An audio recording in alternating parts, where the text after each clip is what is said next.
Hi, I'm Martina, and I'm getting expelled from school. It's all because of this one guy. I'm in a lot of trouble. Listen to me and decide for yourself whether I should be expelled or not. I've always been a good student. My mom used to tell me it was better to get my brains pumped than to rely on a pretty face. And I always remembered that advice. And instead of having my own love affairs, I was listening to hot stories from my friend Margot. She liked to fool around with guys, and she'd do them any way she wanted. If she liked someone, that was it. She wouldn't stop until that guy was hers, even if it was just for a couple of days. I went out with her after school one day. We lived in the same neighborhood, so we usually walked home together. It was raining that morning, but the sun was shining now. We turned the corner, and then something happened that would change our lives. You'll find out what happened in a minute. But now, please don't forget to like this video and subscribe to the channel. And make sure you have the bell clicked.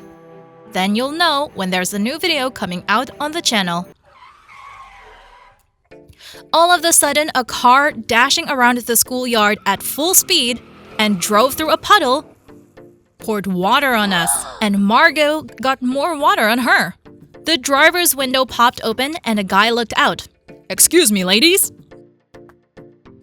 "Asshole, I'm soaking wet!" Margot screamed, but no one heard her. The car sped away at full throttle. Margot was furious. She promised to take revenge on the bastard at any cost. The next day, there was a surprise waiting for us in class. It turned out that the guy from the car had moved to our school and would be studying with us, Juan. That's how he introduced himself to the class, and then suddenly looked at me and winked. Why all of a sudden? But I didn't have time to think about it. Because at recess, Margot dragged me to the bathroom and started whining that Juan was super hot. And she wanted to make him fall in love with her. And that he must have deliberately doused her with dirty water from the puddle upside down to draw her attention to himself. I didn't dare argue with Margot, much less say anything about the look on Juan's face. Good thing she didn't see it herself. Juan was a hard nut to crack. Nothing could make him fall in love with her so easily. Not her super short skirts. Not the bright lipstick that made even me tingle. Not the murderous looks she threw at the boy in the dining room, trying to sit so that she was always in his line of sight. After a couple of days, Margot began to throw a tantrum. Her plan to win Juan over was failing. But I kept getting signs of attention from him. A look at me during recess, a nod in the cafeteria, a smile in the class. I didn't react in any way, and I was terribly afraid that Margot would notice. My friend was more important to me than any guy, even a hot one like Juan. It was Friday. Margot, after lessons, ran to the hairdresser, and I decided to go to the school library. I had to do my biology report for Monday. Suddenly, I got a message. "Come to class. We need to talk. Margot." The number was unfamiliar though, although Margot was always the one who kept forgetting things. Once, she forgot her cell phone somewhere, so I was not surprised by this message. I went into the classroom and saw Juan. "Did you text me?" He nodded and smiled. "You're always hanging out with your girlfriend. You're like Siamese twins." So I had to cheat to talk to you alone. Juan came up to me. "I like you. It really turns me on when you ignore my signals." Juan grabbed a lock of my hair with his hand and wrapped it around his finger. But I don't give up that easily. He leaned dangerously close to my face, and I felt the warmth emanating from his body. The shivers ran through my body, and all my thoughts disappeared. "Juan, what's going on here?" That loud voice made us both jump. It was Principal Hernandez. Juan Hernandez, shall I repeat the question? The principal stepped towards us, and then it was like I was struck by a bolt of lightning. Hernandez?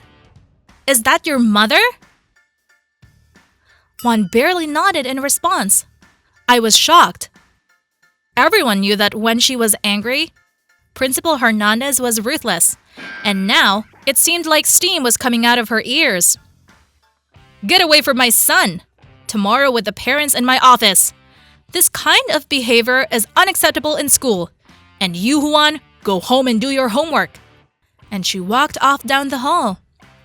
Juan immediately grabbed his backpack and disappeared. My knees were shaking. I remembered a similar story 6 months ago. The principal had caught a couple kissing in the cafeteria. She expelled them both. And now, the same fate awaits me. But nothing happened. Juan came on to me. But how can I justify myself? All I have is a message from him, signed in Margot's name. Oh, if Margot found out that Juan had paid attention to me, our friendship would be over for sure. I'm in trouble. What am I going to do now? Juan won't get kicked out of school. But I will. What would you do if you were me? Write it down. See if it helps me. Hi, I'm Ashley from Colorado, and I want to tell you a story. I'm almost 15, and I knew from an early age that I was ugly. Yeah, that's what my mom used to tell me, and I believed her. She, unlike me, was a beauty and had even won the beauty queen crown several times at city pageants. She would show me pictures of her being given the crown, and I knew that she really was a beauty. When I was 13, my mom gave me a whole set of makeup and told me I had to learn how to do makeup. It would make me look pretty. When I told the girls in my class about it, everyone was jealous of me. And I was sad. And at 15, my mother took me to a plastic surgeon. I was very afraid and didn't want to go, but my mom convinced me that it was my only way out, not to be an outcast. The plastic surgeon turned out to be a very nice man. He talked to my mom first, then to me. I told him I didn't want to do anything to my face because I was afraid. But my mother. And then the surgeon said a phrase that threw me into a stupor.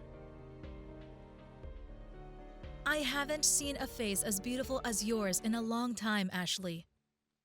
Very correct features. High cheekbones, no need to change anything here. And when you grow up, you will be a very attractive girl. After that visit, of course, my mother was not happy. She said she would find another surgeon. This one was just an amateur. A couple of weeks later, my mother had a conference where she gave a speech. She practiced in front of the mirror for a long time, repeating her speech many times, and I was quietly watching her. I wanted so much to go to that conference, to support my mom.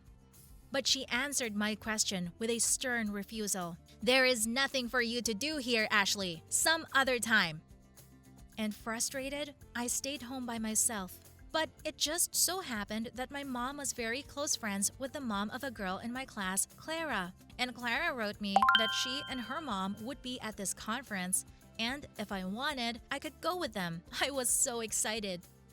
I was going to surprise my mom. An hour later, we were already sitting in a large hall, packed with people. I looked at the schedule a few minutes into my mom's speech. I held my breath when she started. She was so beautiful. I knew her speech by heart. So at the very end, I stood up on my chair and started clapping loudly and shouting, "Bravo, Mom! Bravo!" People turned around at me, smiled, and applauded too. But Mom, she changed her face when she saw me. She ran out to me and almost hissed. "What are you doing here, Ashley? I told you to stay home." But then Clara's mom interrupted her. "What are you talking about, Corey? Ashley was so excited to get here. She's so proud of you. And anyway, Clara's mom looked at me carefully and smiled. Your Ashley has grown so big and gotten so pretty. She looks just like you did when you were young. Mom turned white with anger. She told me to go to the car. I kept thinking to what Clara's mother had said. She thinks I'm beautiful? But how? I'm ugly. In the car, I watched my mother argue with Clara's mother about something. Then, we drove home. Mom was quiet the whole time. I went home, sank down on the couch, and cried. I don't know how long I sat like that, but suddenly I felt my mother's warm hand on my shoulder.